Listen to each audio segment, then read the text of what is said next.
Diferente de referências feitas por terceiros ou pela imprensa, trata-se de declaração direta atribuída ao próprio interessado, contextualizada em entrevista de conteúdo política e concedida após o término do prazo legal de filiação. Tal circunstância confere elevada relevância ao documento para análise preliminar.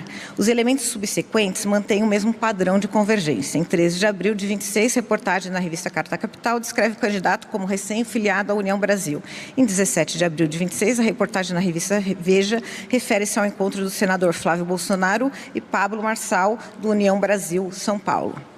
Em 14 de maio de 26, publicações relacionadas à repercussão de pesquisa eleitoral vinculavam seu nome à União Brasil. Em 19 de junho de 26, notícia em rede social igualmente o identificava como integrante da legenda. Em 6 de julho de 26, publicação mencionava força-tarefa da União Brasil para reverter sua inegibilidade.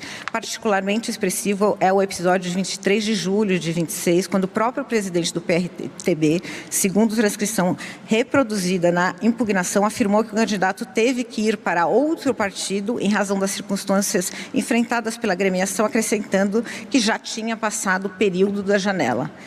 Entre aspas, essa frase do presidente do partido. Em cognição sumária, trata-se de declaração que aparenta guardar coerência com os demais elementos cronologicamente reunidos pelo impugnante. Na impugnação consta ainda a referência feita ao jornal Folha de São Paulo, a pesquisa eleitoral realizada entre 23 e 27 de julho, na qual o impugnado foi apontado como vinculado à União Brasil. A narrativa é concluída com reportagem de 17 de agosto de 26, na qual o dirigente estadual do União Brasil afirma que o partido teria sido surpreendido pelo retorno do candidato ao PRTB e que vinha trabalhando juridicamente para viabilizar a sua participação eleitoral até então. Tomados em conjuntos, os eventos descritos na impugnação não configuram meros fatos isolados. Em exame perfunctório, revelam esse encadeamento temporal consistente, distribuído ao longo de mais de 4 meses, no quais diferentes fontes independentes convergem para uma mesma realidade fática. A apresentação pública do candidato como integrante do União Brasil, após a data de 4 de abril, indicada como termo legal relevante para a aferição da condição de elegibilidade referente à filiação partidária. Retomo agora, então, a leitura da ementa, no seu item 9, na qual afirmo que a demora entre a alegada regularização administrativa do acesso do partido ao sistema filio e ajuizamento do pedido judicial de regularização de filiação constitui circunstância adicional que enfraquece a plausibilidade da versão apresentada pelo candidato.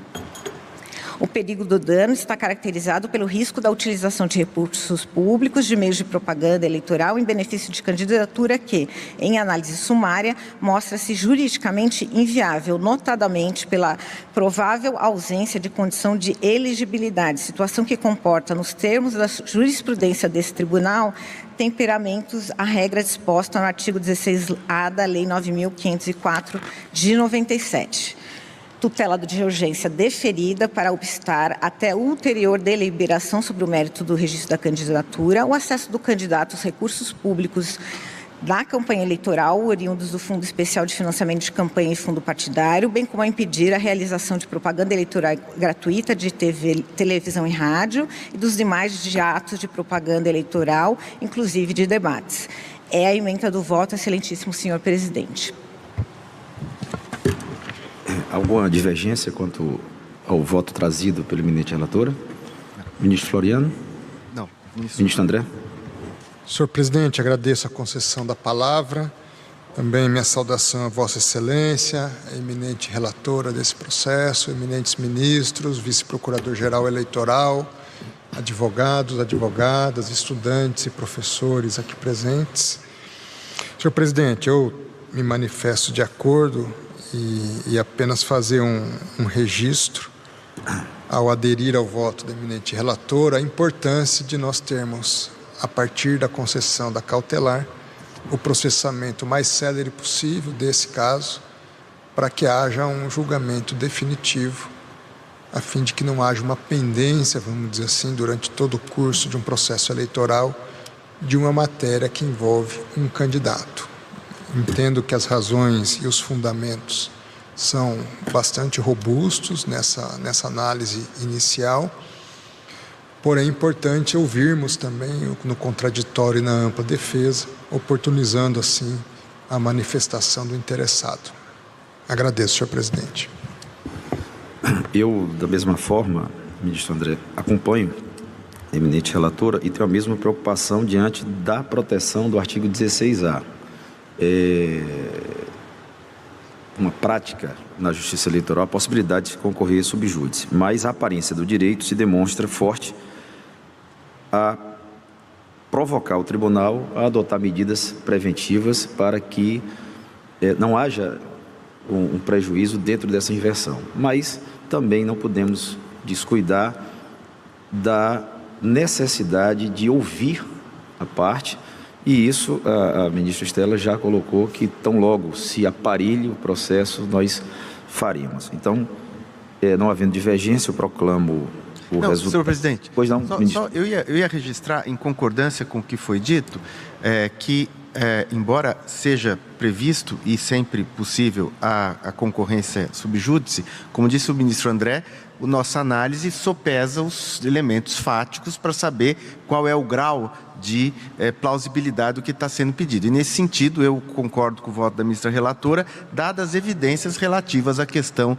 de filiação, de modo que nós não estamos antecipando julgamentos que serão feitos após o contraditório e ampla defesa. Passo à proclamação do resultado. O tribunal, por unanimidade, deferiu a tutela de urgência, tal como requerida, para, desde logo e até ulterior deliberação quanto ao mérito desse requerimento de registro de candidatura, obstar o acesso pelo candidato impugnado aos recursos públicos de campanha eleitoral, Fundo Especial de Financiamento de Campanha e ou Fundo Partidário, e o impedir de realizar propaganda eleitoral gratuita no rádio e na televisão, bem como os demais atos de propaganda eleitoral, inclusive debates, devendo o partido pelo qual lançada a candidatura em apreço, PRTB, adotar as medidas necessárias ao cumprimento da presente decisão. Determinou ainda a intimação com a máxima urgência do candidato impugnado e do Diretório Nacional do PRTB com a comunicação ao Grupo Único de Emissoras de Rádio e Televisão para o cumprimento desta decisão, nos termos do voto da relatora. Se você gostou do vídeo, não se esqueça de deixar o like e se inscrever no canal. Te vejo no próximo vídeo.